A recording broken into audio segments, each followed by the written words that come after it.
தமிழ் மக்கள் மீண்டும் தங்களுக்கான ஒரு தலைவரை இழந்து நிற்கின்றார்கள்.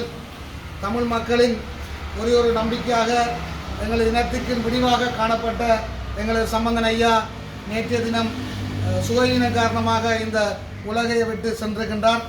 உண்மையாக எங்களுடைய இனம் மிக இக்கட்டான சூழலில் இந்த 2009ஆம் ஆண்டு யுத்தம் முடிவடைந்து நாங்கள் ஒரு தோற்கடிக்கப்பட்ட இனமாக இருந்த நேரத்திலே, நாங்கள் எல்லோரும் அந்த தோல்வியிலிருந்து மீள முடியாத நேரத்திலே எங்களுடைய இனத்தை மீளவும் கட்டியெழுப்பக்கூடிய ஒரு தலைவராக சம்பந்தன் ஐயா உருவெடுத்து தனது பணியை மிக சிறப்பாக செய்து கொண்டிருந்தாலும், அந்த பணி முழுமையாக நிறைவடைவதற்கு முன்னர் இந்த உலகை விட்டு அவர் சென்றிருப்பது தமிழ் மக்களுக்கு ஒரு பாரிய இழப்பாகும்.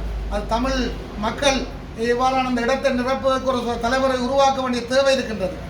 இந்த நிலையிலே சம்பந்தன் ஐயா அடுத்த அந்த முயற்சிகள் அனைத்தும் வெற்றி பெற வேண்டும் என்றுதான் நாங்கள் எதிர்பார்க்கின்றோம். நாங்கள் எல்லோருமே யோசித்தது, சம்பந்தன் ஐயா வருத்தத்துடன் அவர் இயலாவிட்டாலும் அவர் பாராளுமன்றத்தில் ஒரு அடையாளமாக இருந்து எங்களது இனத்தை வழிகாட்ட வேண்டும் என்று இருந்தோம். ஆனால் கடவுள் அதை இடைவெளியிலே பிரித்தெடுக்கின்றார். ஐயாவுக்காக நாங்கள் வடமராட்சி தமிழரசு கட்சியினரும் வடமராட்சி மக்களும் ஒன்றிணைந்து இந்த வருகின்ற ஞாயிற்றுக்கிழமை வரை நாங்கள் இதை துக்க தினமாக இந்த பிரதேசங்களை அனுஷ்டிக்கின்றோம். இது ஒட்டுமொத்தமாக தமிழரசு கட்சியுடைய தலைவர் அல்ல, தமிழ் மக்களுடைய ஒரு பெருந்தலைவர். 2009ஆம் ஆண்டு நாங்கள் எங்களுடைய தேசிய தலைவரை இழந்து தவித்துக் கொண்டிருந்த பொழுது அவரால் அடையாளம் காணப்பட்ட ஒரு பெருந்தலைவர் சம்பந்தன் ஐயா. இன்று அவரையும் நாங்கள் இழந்து ஒரு அனாதையாக்கப்பட்ட இனமாக இருக்கின்றோம்.